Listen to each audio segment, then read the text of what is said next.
The unfinished brass plate caught Lumi's dress just as the Beaumont Arcadia ballroom doors began to open. She felt the rear zipper split before she heard silk scrape metal. One hand closed over the back of the burgundy dress. The other tightened around her case of conservation tools while voices gathered beyond the narrow service corridor. "Don't move." The man approaching wore a charcoal evening suit and the controlled expression of someone accustomed to being obeyed. Sebastian Vale, 37, co-founder and chief executive of Vale House, and, according to every photograph in the hotel, still engaged to Evelyn Shaw. At 26, Lumi Hart could align a weakened 18th-century seam without trembling. Holding her own dress closed in a security corridor required a different skill. "I wasn't planning to," she said. He looked once, understood, and turned his eyes away. "The cabinet has a sealed tailoring kit. May I open it?" She nodded. Breaking the seal triggered the corridor system. A red light above the camera began to pulse, and Sebastian's phone displayed, "Service Incident Autoclip, Risk Routing, Evelyn Shaw." By then he was already behind Lumi, following her instructions as he drew the torn zipper edges together. "Only the fabric," she said. "Lower. Now hold." He obeyed. The camera could not see the broken zipper or the open kit on the linen cart.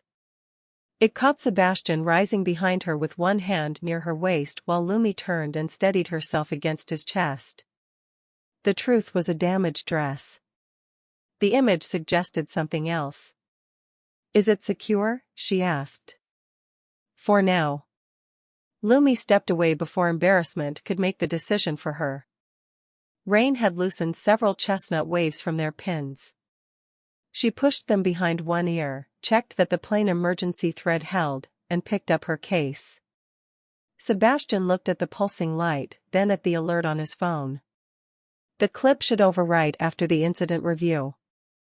Who reviews it? Evelyn's office. His presumed fiancée. Lumi met his gray-green eyes, then turned toward the ballroom. The service doors opened on gold light, mirrored columns, and 400 guests arriving beneath the restored Arcadia canopy. Ivory silk panels floated overhead, hand-painted with dark constellations and suspended from a concealed frame. Lumi had spent 6 months repairing tears no wider than eyelashes. Then she saw 3 diagonal pulls where the fabric should have rested evenly. A junior lighting technician reached for the motorized sequence controls. "Stop." Lumi crossed the threshold and placed 2 fingers over his hand before he turned the key. A senior operations manager frowned.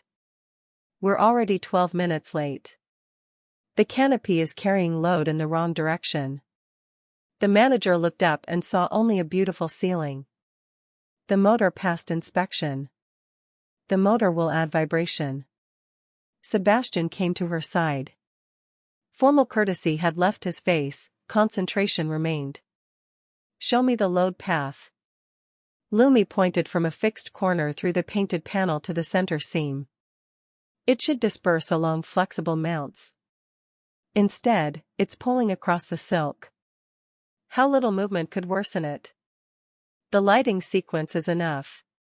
He studied the angle for less than 2 seconds, removed the activation key, and put it in his pocket. "Stop the opening sequence," he said. "Follow Ms. Hart's instructions." The manager started to object. Sebastian did not raise his voice. "Now." The technician's shoulders lowered in relief. "Anna," Lumi called to the assistant operations director, "I need the latest installation record. Move guests into the side gallery and call it a delayed lighting reveal. Keep the quartet playing." Ana Morales was already signaling staff. "East Third closed? Until we know what is carrying the strain." Within minutes, the ballroom changed shape without appearing to. Guests followed champagne trays toward the gallery. Velvet ropes appeared around the affected zone. Lumi marked the suspected load path with removable tape and stopped a porter reaching for the nearest mounting plate. "Photographs first. Timestamped." No one removes anything. The senior manager glanced at the junior technician. He signed the activation sheet. He followed an approved sequence, Lumi said. The installation record will tell us who changed the hardware. Anna returned with the archived plan on a tablet. Flexible fasteners were specified at every mounting point. The visible brass fitting above the silk was rigid. Sebastian removed his suit jacket and offered it to Lumi. Only then did she realize she was still holding one side of the dress beneath the temporary stitching. She accepted the jacket and put it on. "How long to make it safe?" he asked. "At least 72 hours of monitored stabilization. Longer if the tension readings drift." He looked at the closed ballroom section, the investors entering the side gallery, and the canopy that had nearly torn above them. Then he looked at her. "Tell me what you need." By midnight Thursday, the Beaumont Arcadia ballroom had become a controlled work site hidden behind velvet drapes and low music. Lumi stood beneath the eastern canopy in Sebastian's charcoal suit jacket and flat black shoes Anna had brought from the on-site conservation studio. Her burgundy dress remained temporarily stitched beneath the jacket. On the floor, numbered evidence bags waited beside a camera slate. Above, rigid brass fasteners bit into silk designed to move. Dr. Miriam Cole arrived carrying rolled plans under one arm. At 64, the preservation architect had the calm impatience of someone who had spent decades watching urgency get mistaken for permission. "You stopped the motor?" she asked. "Before activation." "Good." A representative from the installation contractor appeared soon after and suggested replacing the visible fasteners before the insurer arrived. Lumi looked at him. "After we photograph and measure them. We need to prevent further damage. Then we preserve the cause before anyone touches it." The representative turned to Sebastian. "This creates liability." "The liability already exists," Sebastian said. "The preservation hold stands." Lumi compared one removed fastener with the archival specification. Its thread depth matched the other two visible fittings. The substitution had been systematic, not improvised by a technician during installation. "Executive Contractor Approval Channel," Dr. Cole said, reading the procurement code. Lumi sealed the hardware in the first evidence bag. "The report can state that the approval investigation remains open. It cannot imply junior operations selected these parts." Sebastian nodded. "Agreed." The insurer's representative joined by video at 1 in the morning. Under Lumi's independent conservation contract, her license required her to file the textile condition report directly with the property insurer and landmark authority. Vale House could append a response, but it could not replace her findings. That fact changed the room. Lumi was not merely a contractor waiting for the hotel to grant credibility. Her name carried legal responsibility outside it. At 3, she moved into the temporary studio and documented the silk damage under magnification. Rain ticked against the high windows. The glamour of the gala had narrowed to archival paper, task lamps, and a kettle Anna had forgotten to switch off. Sebastian appeared at the door with his tie removed and his shirt sleeves rolled. "The insurer requires continuous readings through Sunday night," he said. "You are the only on-site textile specialist authorized to sign the condition report." "I know. I'm issuing you an executive badge for maintenance access, procurement files, and the restricted records room." "Useful. Credit is separate." His attention sharpened. "Go on.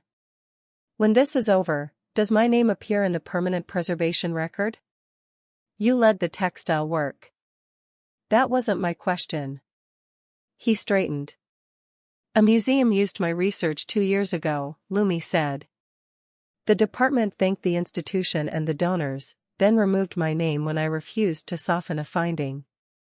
I will stay because the canopy needs monitoring. I will not stay under anonymous credit." "What terms do you require?" "An accurate report." Documented custody of the hardware. My name on the preservation plaque and public presentation. Written notice before anyone proposes changes to my findings. Sebastian repeated each condition back to her, then called Anna and asked her to enter them in the project log. When he left, Lumi removed his jacket and placed the damaged dress on a padded form.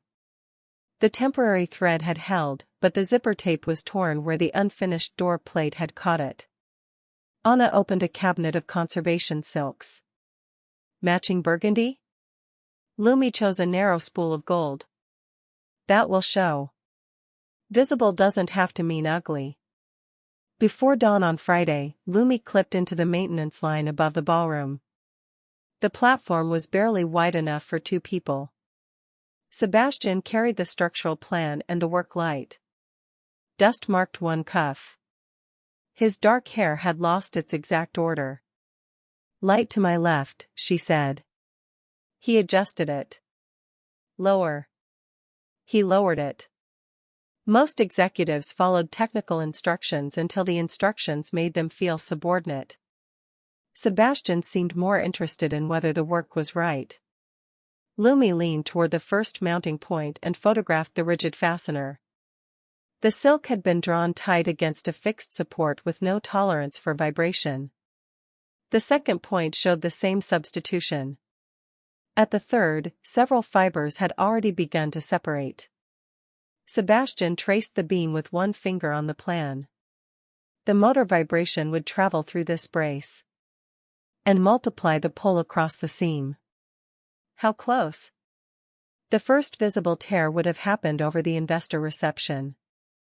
A maintenance panel beneath them shifted with a metallic knock. For one beat, Lumi stopped breathing. The ballroom floor looked impossibly far below. She knew how to work at height. Knowing did not remove the fear. Sebastian braced himself and offered his forearm, palm turned inward. He did not reach for her. Lumi took it. His sleeve was warm beneath her fingers. He remained still until she had placed her weight back over the platform. Thank you, she said. You're welcome. He did not ask whether she was afraid. She did not have to pretend she wasn't. They finished the inspection shoulder to shoulder. When Lumi unclipped at the maintenance door, the executive corridor beyond it was beginning to brighten with a cold Friday dawn. A framed photograph hung opposite the elevator, Sebastian and Evelyn at the Arcadia groundbreaking, standing close beneath the words "A house built together." A smaller plaque praised their shared personal and professional vision. Lumi's hand dropped from the safety clip. Sebastian followed her gaze. His silence lasted long enough to become a choice. By 8 Friday morning, Evelyn Shaw had arrived. She wore a pale stone suit, her dark hair smooth at her jaw, every line disciplined. She entered the debrief room carrying a tablet and the authority of someone who understood that risk often belonged to the person who named it first. Dr. Cole, she said, your team prevented a serious opening night problem. A specific person prevented it, Anna replied. Lumi saw the tension pattern and stopped the motor. Sebastian looked at Evelyn. Ms. Hart led the intervention. Evelyn's gaze moved to Lumi's executive badge and then to the evidence bags. Thank you, Ms. Hart. The words were correct. The first version had not been. Evelyn reviewed the delayed opening, insurer notice, and maintenance restriction without visible alarm. Then she turned to the corridor incident.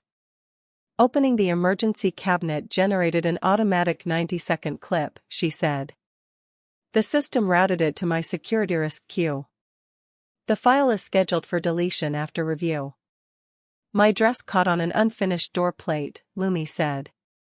The zipper split. Mr. Vale used the sealed tailoring kit after asking permission. The corridor is an executive security route. I was directed through it by operations. Anna nodded. That entry is logged. Then the incident can be closed, Evelyn said. Her face did not change, but Lumi saw the calculation in the pause before she lowered the tablet. Lumi had become difficult to reduce to an anonymous contractor. Too many employees had watched her stop the opening. Too much evidence carried her name. Evelyn asked Sebastian to join her in the risk suite. They disappeared behind a brass door beneath another photograph of the two founders, younger and smiling toward a future the walls still presented as unbroken. Lumi returned to the canopy readings. Silk showed strain exactly where it carried it. Saturday morning arrived clear and cold. The canopy had held through Friday, but Lumi would not call it stable until the support bands completed their first full cycle under changing humidity. She and Anna installed the final reversible brace while the junior lighting technician watched the monitor below. "I signed the activation checklist," he said when Sebastian joined them. "What were you shown before you signed?" Lumi asked. "The motor test and control sequence." "The frame?" "I wasn't authorized to open it." "Then put that in your statement." He glanced toward the executive corridor. "They'll say I should have asked." "Write what you knew, what you were shown, and what you were allowed to inspect. Leave the conclusions to the investigation." Sebastian set a folder beside the monitor. No one improves the record by accepting responsibility for an approval they never saw. The technician gave a small nod and began writing. For 20 minutes, the redistributed load readings held steady. Lumi checked them twice, then allowed Anna to reopen the western half of the ballroom for staff rehearsal. During the quiet that followed, Sebastian sat on the edge of the platform, his tie gone and his sleeves rolled. "My mother owned a small independent hotel," he said. Lumi looked over from the monitor. "She built it before she married my father. He took over the financing when they expanded. I was 21 when lenders arrived before the staff knew anything was wrong." His eyes stayed on the canopy. He had concealed missed obligations for months. "My mother learned the hotel was gone on the same day the employees did." "That is a cruel way to learn the truth." "Yes. And since then, you prefer people to hear difficult things from you." "At a point when I can tell them what happens next." Lumi adjusted the data lead. "Sometimes there is no safe order." "No." He did not defend himself. A minute later, Anna returned with a call from procurement. Sebastian stood, took it in the open, and refused a request to suspend the junior technician until the review ended.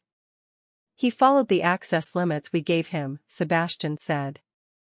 "Keep him on shift." The answer cost the company nothing grand. It cost Sebastian the easy shield of a junior employee. Lumi watched him end the call and place the phone face down beside her notes. By noon, the temporary stabilization was complete. The canopy was safe enough to remain suspended under monitoring, though Lumi's final report would still identify the rigid hardware and the unresolved executive approval channel. Sebastian helped carry the sealed evidence case into the studio. At the door, he stopped. "There is something about Evelyn you should know." "Tell me." "Somewhere without active cameras." Lumi looked at the red light above the corridor. The unfinished rooftop winter garden was all steel ribs, bare planters, and hard Saturday light. Wind moved through it without obstruction. No cameras had been installed yet, and the nearest staff were 3 floors below. Sebastian remained by the access door. "My engagement to Evelyn ended 14 months ago." A loose strand of Lumi's hair crossed her mouth. She tucked it behind her ear. "There was no affair," he continued. "No private arrangement. We ended it before the Arcadia financing round closed." "The photographs are still downstairs." "Yes." "The company biographies still describe a founding couple. They describe the company's history. They are written so people assume the relationship continues." He looked toward the city. The board believed announcing the breakup alongside possible leadership changes would signal instability before the IPO. Evelyn and I agreed not to discuss it. "Did you ask communications to stop using the old material?" No. That answer mattered more than another explanation would have. Sebastian removed a folded document from his coat and handed it to her. The draft incident statement classified Lumi as an independent contractor found in an unauthorized executive corridor. It said Sebastian had been escorting her from a restricted area when the camera captured a misleading angle. The damaged dress, emergency kit, routing instruction, and unfinished door plate were absent. Who prepared this? Lumi asked. Counsel, after Malcolm requested options. Evelyn's office supplied the incident summary. And a clip? Still in the risk archive. She extended its retention while the review remains open. Did she preserve the full recording? I believe so. I have not seen what she saved. Lumi folded the statement along its existing crease.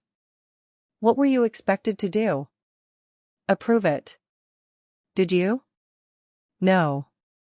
I will not. She looked at him across the unfinished garden. You are telling me privately that you are no longer engaged while the company prepares a public version in which I am guilty for being near you. I am telling you because you were allowed to believe something false. Allowed by whom?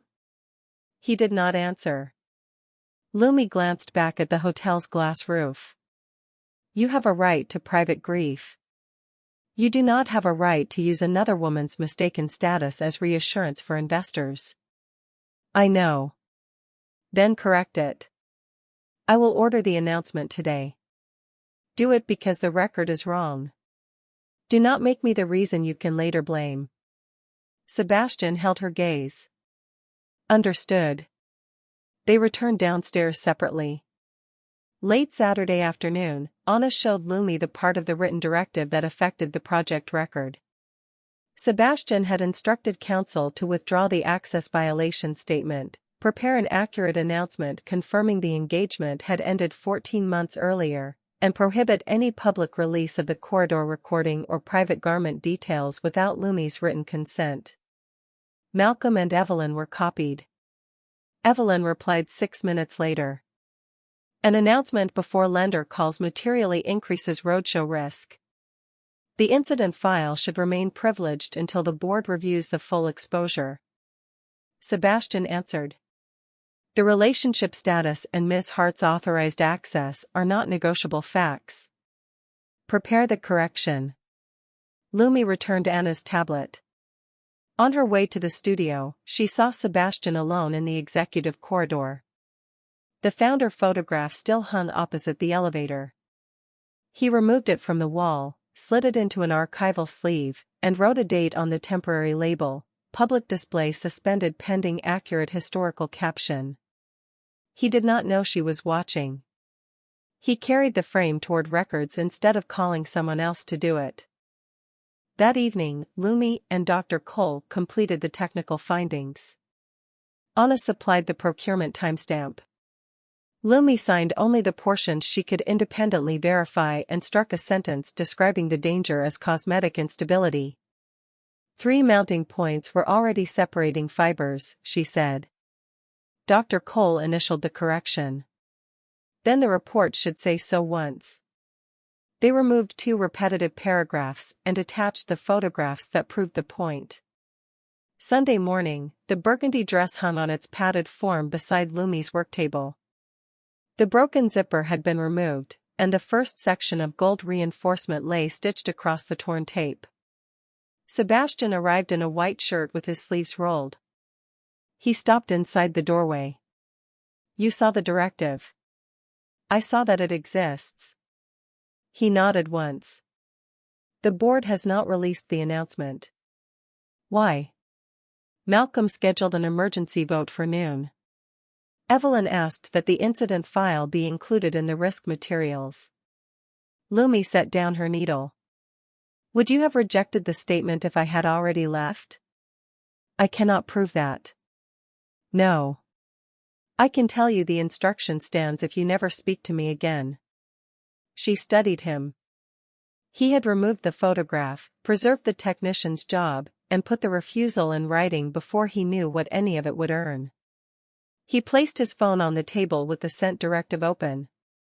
Lumi looked at the timestamp, then turned the screen face down. I don't want a device deciding this moment. Sebastian remained still. Lumi crossed the space between them.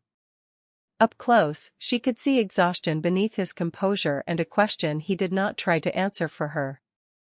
Do you want to kiss me? She asked. Yes. He waited. Lumi placed one hand against his chest, where she had steadied herself in the service corridor, and kissed him first. His mouth met hers carefully. When she chose to deepen the contact, his hand lifted toward her waist, paused, and settled only after she leaned into him. The kiss was warm and mutual, with no urgency to turn one honest moment into a claim on the next. When Lumi drew back, Sebastian let his hand fall. That does not make me part of a hidden relationship, she said. No. Nothing else happens while the founder story stays public. I understand. His phone sounded on the table. The board packet had already gone out. The lead investor's diligence team had opened an attachment and asked for an explanation of a cropped security image. Sebastian read the message twice. The still is in the packet. Which packet? The Executive Risk Appendix Malcolm authorized for lender and investor review. Lumi picked up her structured burgundy blouse and dark coat from the back of a chair. Then I am attending the board session. They may restrict it. The image concerns me. He did not tell her to stay behind. At noon Sunday, the cropped still filled the Vale House boardroom screen. It showed Sebastian close behind Lumi in the service corridor, his hand near the small of her back. Her burgundy dress and his evening suit gave the image the polish of a secret arrangement. The crop excluded the broken zipper, the open tailoring kit, and the unfinished brass plate. Malcolm Reed sat at the head of the table, silver-haired and composed. Evelyn occupied the chair opposite Sebastian. Dr. Cole had been invited for technical clarification. Lumi remained standing until Malcolm acknowledged her presence. The lead investor received this through the diligence portal at 8:42 this morning, Malcolm said. They have asked whether Sebastian conducted an undisclosed relationship with a contractor while Vale House continued presenting a unified founder partnership. Sebastian looked at Evelyn. Explain the file. Evelyn folded her hands. The cabinet alert created a 90-second clip. I extended retention and saved the full recording in the restricted risk archive. Yesterday, I extracted a still for the board appendix because the incident became material after you ordered the founder announcement. You cropped out the explanation, Lumi said. I used the frame that showed the exposure. Malcolm continued before Sebastian could answer. I authorized the complete risk appendix for the investor diligence packet. The export included embedded attachments. Neither counsel nor I removed the still before the portal synchronized. There it was. No mysterious leak. Evelyn had created the image as leverage. Malcolm had sent the file because risk, once documented, became something powerful people wanted other powerful people to see. Evelyn looked at Lumi. I did not intend the still to leave the board process. But you made it portable, Lumi said. Yes. Malcolm touched a control. The false access statement appeared beside the photograph. If we disclose the breakup now, he said, the image becomes evidence that leadership maintained a misleading founder narrative while the chief executive pursued a contractor tied to the flagship reopening. He did not pursue me in that corridor, Lumi said. The public will not parse a garment repair. They do not need the private details. Say I had authorized access and received practical assistance after the door plate damaged my dress. Malcolm's expression hardened. The simplest containment is to postpone the founder announcement until the roadshow closes. Dr. Cole's team receives collective recognition. Ms. Hart signs the access clarification and withdraws from the reopening presentation. The recording remains private. Dr. Cole spoke. Lumi is the lead textile conservator. Removing her name would make the preservation record inaccurate. The plaque can be amended later. No, Lumi said. The room quieted. She placed the draft statement on the table. My access was authorized. The service plate damaged my dress. The hotel kit was opened and inventoried. I stopped the canopy sequence and led the stabilization. Those facts do not require anyone to publish the recording. Sebastian looked at Malcolm. The statement is withdrawn. You cannot withdraw a board option unilaterally. I can refuse my signature. Malcolm leaned back. Then we need 48 hours to prepare lender contingencies and an alternate leadership plan. The correction should go out today. The board will vote. Until then, Ms. Hart's public access is suspended. Lumi looked at the executive badge clipped to her coat. My maintenance access? Remains active while the canopy is under monitoring. No lobby, press, or presentation access. Sebastian's jaw set. That is not acceptable. 48 hours, Malcolm said, or the board will remove your communications authority and call for your resignation. The meeting adjourned until Monday morning. Sunday afternoon, gray light pressed against the windows of Sebastian's office. He closed the door but did not approach Lumi. Structural models lined the shelves behind him, buildings restored after fire, flood, and abandonment. The room had been designed by a man who believed every failure could be mapped if the drawings were accurate enough. I can force another vote, he said. But I need the lender contingency work completed first. What are you asking me to do? Stay in the studio and maintenance areas for 48 hours. Finish the monitoring. Avoid the lobby and presentation until I can release the correction without freezing payroll lines on 5 active projects. Lumi unclipped the badge from her coat and placed it on his desk. Will you appear beside Evelyn during those 48 hours? There are calls already scheduled with both founders. Will my name remain on the presentation? I will restore it when the board approves the statement. May I answer questions about my own work? Not while counsel is reviewing exposure. He heard his own answers. She saw it happen. I am trying to keep the full footage private, he said. Once it is public, you lose control of every detail. The full footage proves the statement is false. It also puts your body, your dress, and that moment into permanent circulation. I did not ask you to release it. No. You rejected the sentence and kept its architecture. Sebastian looked down at the badge between them. If I do nothing today, lenders may pull before we can explain the delay, he said. Employees who made none of these decisions will carry the cost. I know. That does not give the company 48 private hours with my name. Lumi. No. The word was gentle and complete. She picked up the badge again because the canopy still required authorized access. I will finish the readings and file the report. After that, I am done. She left with the false statement and her evidence index. In the conservation studio, Lumi worked without haste. She attached the archival specification, photographs of the 3 rigid fasteners, procurement code showing the unresolved executive approval channel, and the evidence bag numbers. She added the time-stamped image of the unfinished brass plate and the inventory record created when Sebastian broke the tailoring kit seal. Anna supplied the original routing log showing that operations had directed Lumi through the corridor. Risk had asked Anna to classify the route as unverified. What did you send? Lumi asked. The original log, with my name and the time. Keep a copy outside the hotel system. I already have one. Dr. Cole signed the architectural validation beneath Lumi's lead finding rather than above it. The report stated that the 3 rigid fasteners had caused the dangerous load transfer and that responsibility for the executive contractor approval remained under independent review. At 4:20 Sunday afternoon, Lumi filed the report through the insurer portal under her own license. The landmark compliance copy followed. Vale House received automated notice but had no approval step. The submissions made the factual record durable.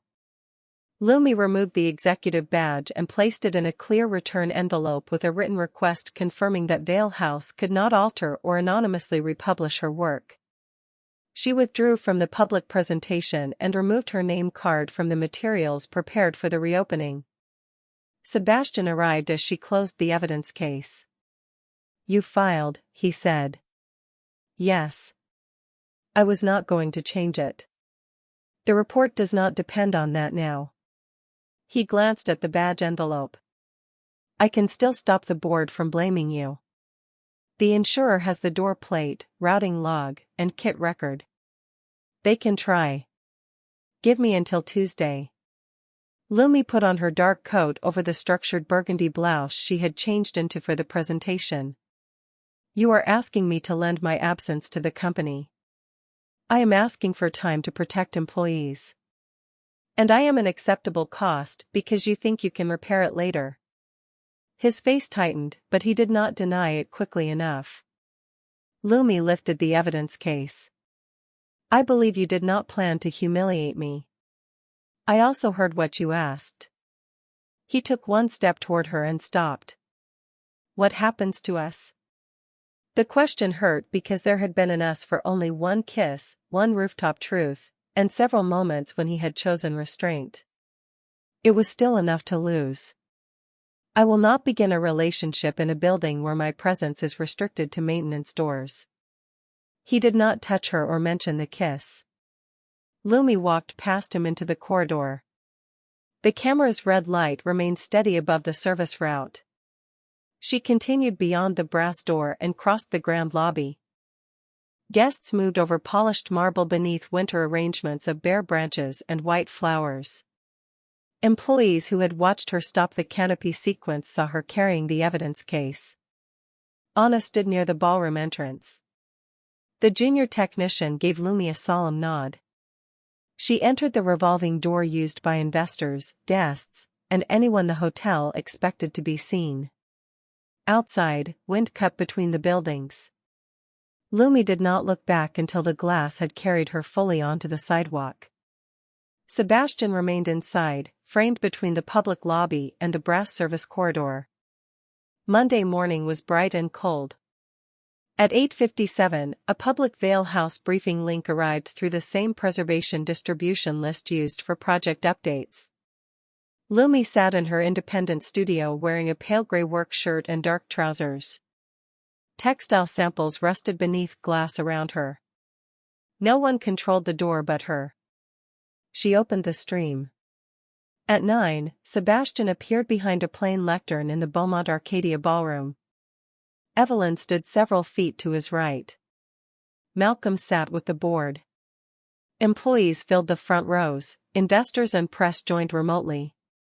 Sebastian began without the canopy images or prepared opening music.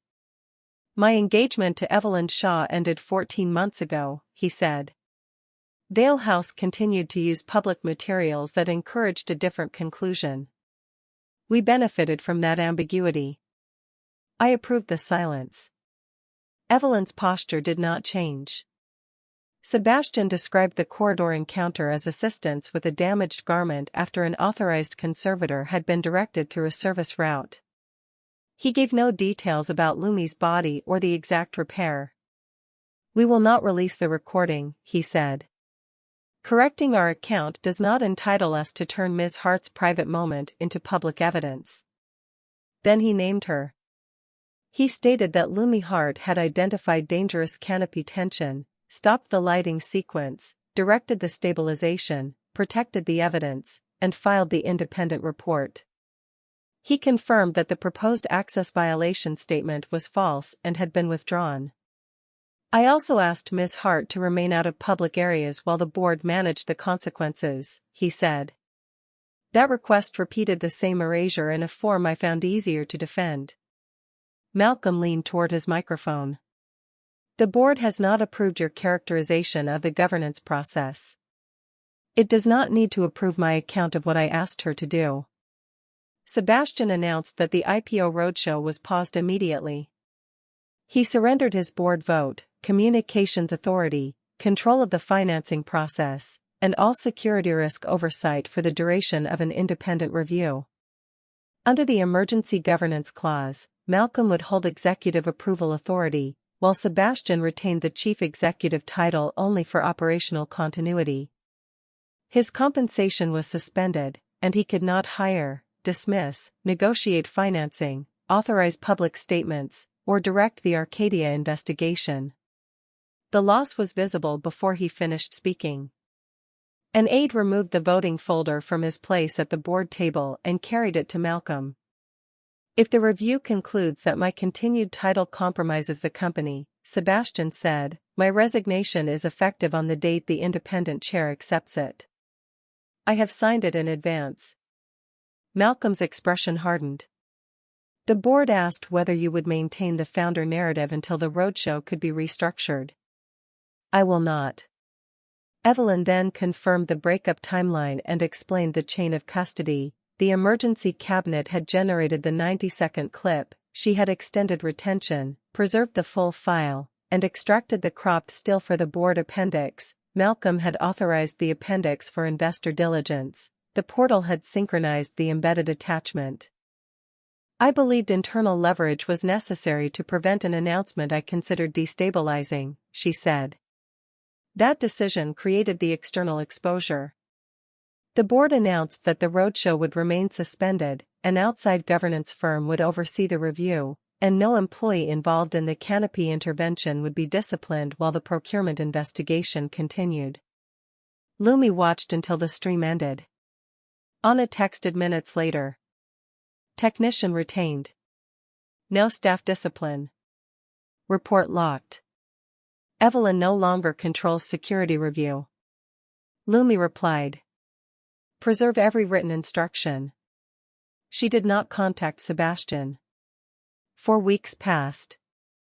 Before Sebastian came to her studio, Lumi verified what she could without relying on him. Her name appeared in the digital preservation record. The false incident report had been formally withdrawn. Anna remained employed. The junior technician was still on shift.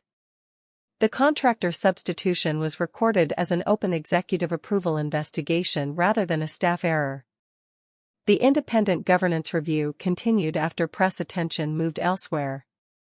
Malcolm still held the authority Sebastian had surrendered. Sebastian arrived during posted studio hours in an ordinary dark coat. He waited by the sample table while Lumi finished documenting a 19th-century silk fragment. He brought no gift. He did not ask her to return to the hotel. The roadshow may restart at a lower valuation, he said when she joined him. The review committee has not decided whether I keep the chief executive role after the transition. What authority do you have now? Project safety decisions only, and those require a second signature. No finance, communications, security, or personnel authority. And your resignation? Still with Malcolm. He can accept it without another vote. Lumi folded her hands on the work table. The briefing corrected the company's conduct. It did not erase what happened in your office. I know. You asked me to disappear. Yes. Losing authority does not buy forgiveness. No. He did not offer a defense. The silence left room for her own judgment. I will have dinner with you once, Lumi said. In public. The reservation will not be part of a company plan. No private entrance. No assumption about what happens after. Sebastian nodded. Where would you be comfortable? She chose a small restaurant downtown with no connection to Vale House. The reservation was under Hart. When Lumi arrived the following Friday, the hostess recognized Sebastian and offered a private room upstairs. The table downstairs is fine, he said. Miss Hart chose it. They sat near the front window, visible from the street. He asked about a frayed ceremonial banner on Lumi's work table, and she asked what it felt like to attend executive meetings without a vote. Neither question was easy. Neither became a speech. Halfway through dinner, a Vale House lender stopped beside their table. His smile included Sebastian and passed over Lumi. I assumed you would be in the private room, he said. Malcolm wants the revised financing terms before Monday. I do not control the financing process, Sebastian replied. The lender glanced at Lumi. Of course. I will let you get back to your evening. This is Lumi Hart, Sebastian said. Lead textile conservator on the Arcadia restoration. Recognition entered the man's face. The corridor image. The canopy report, Sebastian said. Then he looked at Lumi rather than answering for her. She could have ended the conversation. She chose to say, the insurer's public summary is accurate. The lender nodded, offered a brief apology, and left. Sebastian did not ask whether he had handled it correctly. He returned to the banner on her work table and the question she had not finished answering. Lumi noticed that more than she would have noticed an apology arranged for effect. Dinner became another dinner, then coffee after a Saturday gallery visit, then a Sunday walk along the river. Each meeting was public and ordinary. When Sebastian came to her studio, he came during working hours and waited until she finished what was in her hands. 7 weeks after the Monday briefing, the first snow of winter began as Lumi reached the Beaumont Arcadia. She stood beneath the awning in the repaired burgundy dress. The zipper was no longer disguised. A narrow hand-sewn line of gold marked the place where the silk had failed. Sebastian waited beside the revolving doors in a restrained black evening suit without a tie. He did not offer his arm until Lumi looked at him. Together, they entered through the grand entrance. The restored ballroom opened before them, warm with gold light. Above the guests, the Arcadia canopy hung secure, its painted constellations floating without strain. Anna stood among the operations leaders rather than behind a service door. Dr. Cole spoke with the landmark commissioners near the new preservation plaque. Lumi approached it. Lead textile conservator, Lumi Hart. Dr. Miriam Cole's architectural roll appeared separately beneath it, accurate and complete. A final line stated that the hardware approval investigation remained under independent review. Sebastian stopped beside her. Your name should have been there from the beginning. Lumi read the plaque once more. It is there now. They moved beneath the center of the canopy. Music traveled softly through the room. Beyond the ballroom doors, staff passed freely between public and service spaces. Sebastian lifted one hand toward the small of Lumi's back. He stopped before touching her. The pause held the distance between the service corridor and this room. Lumi met his eyes. Then she took his hand and placed it at her waist, directly over the gold-reinforced seam. Above them, the canopy remained steady. Behind them, the main doors kept turning through the falling snow. Beyond the ballroom, the service corridor camera watched an empty passage while Lumi and Sebastian stood openly in the center of the room.